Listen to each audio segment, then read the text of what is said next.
Donc il s'agit maintenant de déterminer laquelle des deux droites nous donne les meilleurs résultats. Par meilleurs résultats, j'entends une somme des carrés des écarts verticaux la plus petite possible. Donc celle qui en gros va être proche d'un maximum de points, mais pour tous les points en même temps.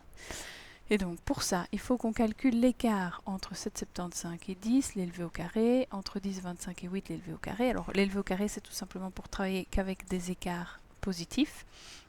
Et c'est la colonne parmi ces deux-ci qui remportera une somme de carrés des écarts la plus petite possible qui sera jugée comme étant la meilleure.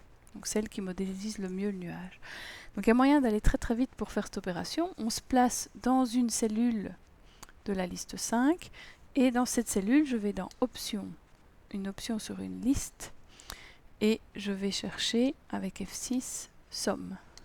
Et je vais faire la somme de quoi? La somme des écarts entre chaque point de la liste 3, donc Shift liste 3, moins les points annoncés dans la liste 2, donc les images données dans l'énoncé.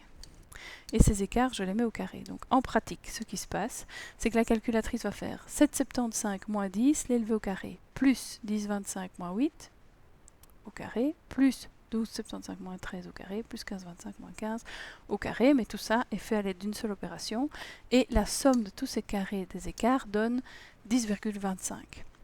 On va refaire exactement le même calcul pour cette fois-ci la différence entre les images sur la droite de régression et les Y du nuage. Donc somme, j'ouvre la parenthèse, mais cette fois-ci Shift liste 4 moins les données de l'énoncé, donc Shift liste 2, chacun de ces écarts au carré, donc la calculatrice fait de même, 8,5 moins 10 au carré, plus 10,5 moins 8 au carré, plus 12,5 moins 13 au carré, plus 14,5 moins 15 au carré, ce qui donne un total de 9. Donc autrement dit, la somme des carrés des écarts verticaux avec la droite de régression est de 9 unités carrées, alors que la somme des carrés des écarts avec la droite de Mayer, c'est 10,25. Donc c'est en moyenne la droite de régression qui est la plus proche de tous les points simultanément. Et donc elle sera jugée meilleure droite pour modéliser le nuage de points en question.